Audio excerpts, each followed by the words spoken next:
Hello everybody. So a couple of weeks ago I was at my local mall and decided to swing by FYE, which had recently started carrying Nascar Authentics.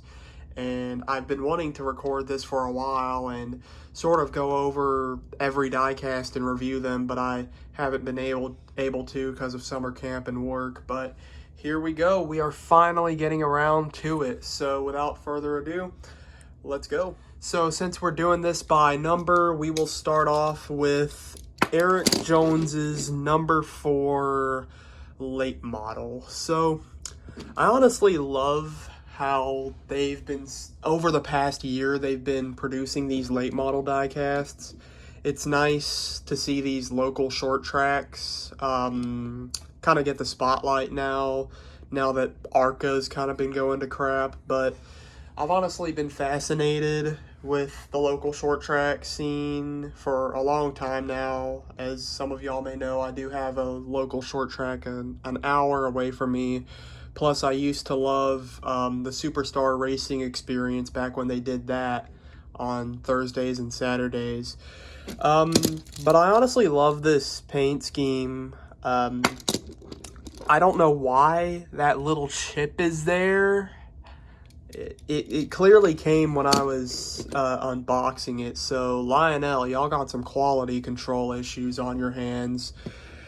I completely forgot that Erik Jones even ran a late model in 2024, and I know this is a 2024 because of that Camry decal on the front bumper of the car, which I don't get why they haven't done the 2024 Camry, but it would look a bit weird on the nose of a late model. But yeah, very nice paint scheme. Nothing much more to say about this car. On to the next one. So up next we have one of my favorite RFK paint schemes in the next gen era. This is Brad Keselowski's 2024 Build Submarines Ford Mustang. I wish I could buy the car that Chris Buescher won in at Watkins Glen, which I might do soon. So stay tuned on that. But honestly, it still looks really good on Brad Keselowski's car.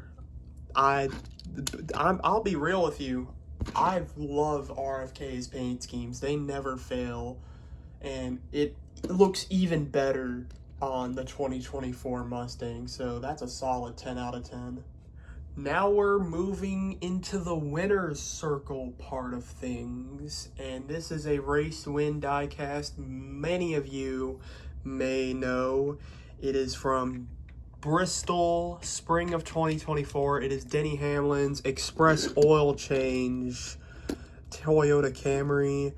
I haven't seen this sponsor at all this year, so I'm guessing they left with FedEx after last year. But this is a really nice quality diecast. If you zoom in, you'll see all the details, which that's gotta be burnt up rubber and tire marbles and all that all over the car, which I love that kind of detail. This is why I really love collecting the winner's circle range, is this immaculate detail on each car.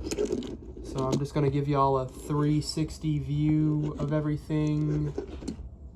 Great paint scheme, great race, great detail, great everything. Good job, Lionel, on this one. Well, mostly Joe Gibbs and all them, but y'all know what I mean. Now we've got, honestly, the one hit or miss paint scheme that I got in this haul.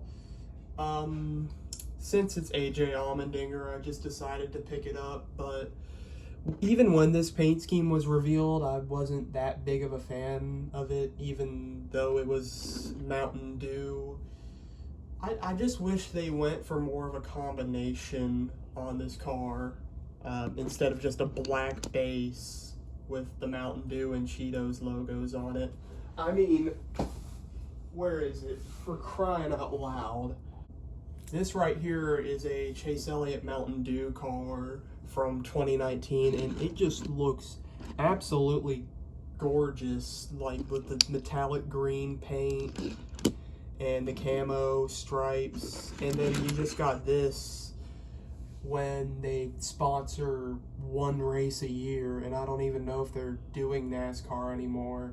It just screams that PepsiCo isn't really a sponsor that cares about their paint schemes, which I really do miss the paint schemes like these. Now we got another Winner's Circle paint scheme. It is Christopher Bell's 2024 Phoenix win. And honestly, there's not much to say about this car. It's got a few bits and bobs of confetti on there.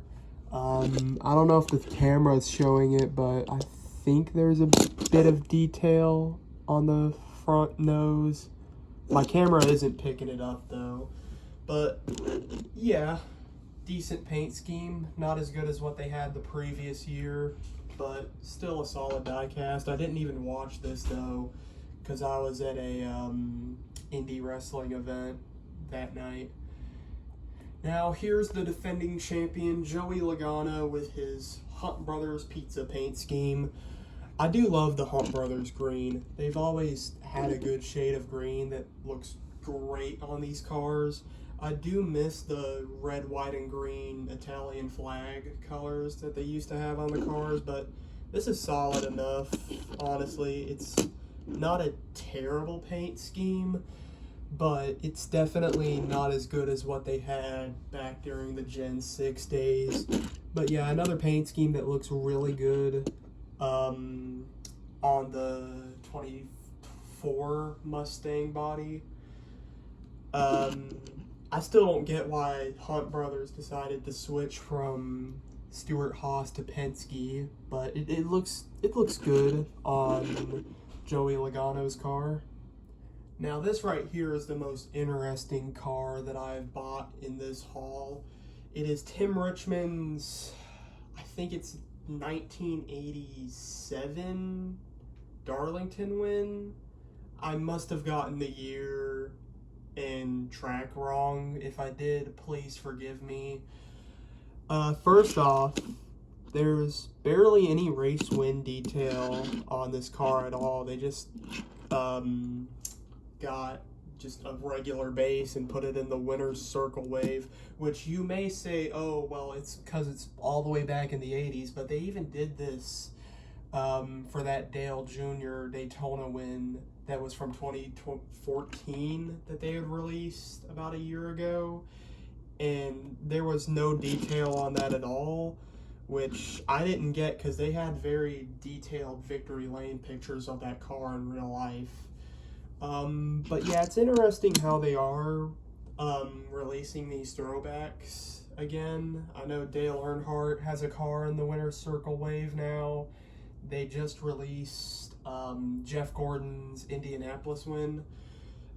It's definitely nice to have a Tim Richmond car in my collection now that isn't the stupid Hendrick 40th anniversary fantasy wave.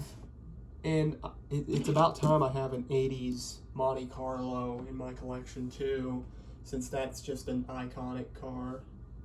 Now here's a paint scheme that I forgot existed till I bought it at FYE. It's Layne Riggs Infinity Communications Group truck. I've never heard of this sponsor before. Any Layne Riggs fans out there, I'm very sorry that I forgot about this paint scheme, but I do rarely ever watch the truck series anymore. But it's a very solid paint scheme. First ever Layne Riggs diecast that I have in my collection now. Definitely nice to have a Layne Riggs car now. He's been a driver that I have a lot of respect for, and I'm excited to see what he can do in the next few years in the developmental divisions. And last but not least, it is Ross Chastain's 2024 Truck Series Darlington win. And this is also a really cool diecast that I love. Just look at the right side of this. I can't tell if that came from the burnout or a slight hit to the wall or what, because we all know about the Darlington stripe, but these Darlington race win diecasts never cease to amaze me of just how good they look on a diecast. Definitely worth the money, and a really good paint scheme too. I do love the Nice Motorsports Truck Series paint schemes. And yeah, that is it for today, folks. I hope you enjoyed this video. Make sure to like and subscribe, and I'll see you all next time.